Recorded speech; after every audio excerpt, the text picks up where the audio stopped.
এক বিকেলে গ্রামের গোপাল হাঁটতে হাঁটতে ঢুকে গেল গভীর জঙ্গলে। চারদিকে পাখির ডাক, রোদ আর আমেজ। কিন্তু হঠাৎই বানর টুলটুল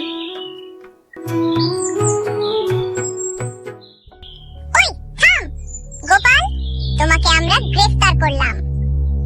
কি? আমাকে কেন? তোমাকে জঙ্গলের কোর্টে যেতে হবে। জঙ্গলে আবার কোর্টও আছে নাকি? ঢোল ঢাক, পশুদের গুঞ্জন। জঙ্গলের কোর্টে বসে আছে সিংহ রাজা, শিয়াল ফুফু আইনজীবী, হাতি পুলিশ, হরিণ ঝুমা রিপোর্ট লিখছে, আর বানর টুলটুল অভিযোগকারী। গোপাল, তোমার বিরুদ্ধে অভিযোগ আছে। তুমি জঙ্গলের শান্তি নষ্ট করেছে। স্যার, আমি তো কিছুই করিনি, শুধু হাঁটছিলাম। স্যার, আমাদের কাছে সাক্ষী আছে। হাতি দামোদর এগিয়ে আসে। হাতি, বলো তুমি কি দেখেছো? আমি দেখেছি গোপাল কলার দিকে তাকিয়েছিল, মনে হচ্ছিল চুরি করবে। আরে আমি তো দাম জিজ্ঞেস করছিলাম। ধারণা দিয়ে বিচার হয় না। স্যার, আমি ভিডিও প্রমাণ এনেছি।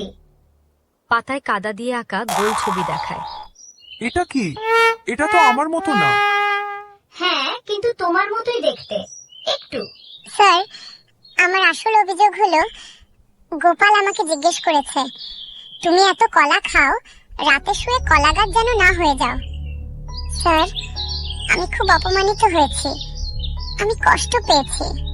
টুলটুল, আমি সত্যি দুঃখিত। আমি শুধু মজা করছিলাম, তোমাকে বিরক্ত করতে চাইনি। তুমি তো আমার বন্ধু। কিন্তু সবাই হেসেছে, আর আমি একা লজ্জা পেয়েছি। টুলটুল, একটু শান্ত হও। তুমিও তো সবসময় অন্যদের নিয়ে মজা করো। হাতিকে বলেছিলে ধীর গতির পাহাড়, হরিণকে বলেছিলে লাফালাফি রানী। তাহলে কষ্ট শুধু তোমার একার হলে চলবে?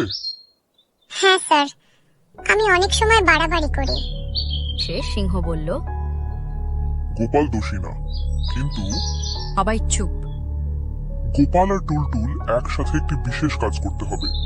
জঙ্গলের হাসির উৎসব আয়োজন করতে হবে, যাতে সবাই হাসে আর একে অপরের সাথে মিলেমিশে থাকে। হাসির অনুষ্ঠান। আমি তো তাতে 1 নম্বর। চলো টুলটুল। গোপাল স্টেজে উঠে বলল, আজকের অতিথি এত বড় বড় পশু, আমার তো ভয় লাগছে, কিন্তু খেতে দিলে ভয় যাবে। কি খেতে চাও? টুলটুলের কলা। পশুরা হেসে লুটোপুটি। এরপর বাঘ টিগরুর নাচ, শিয়াল ফুফুর গান, হরিণ ঝুমা কবিতা, সব মিলিয়ে পুরো জঙ্গল ফেটে পড়ল হাসিতে।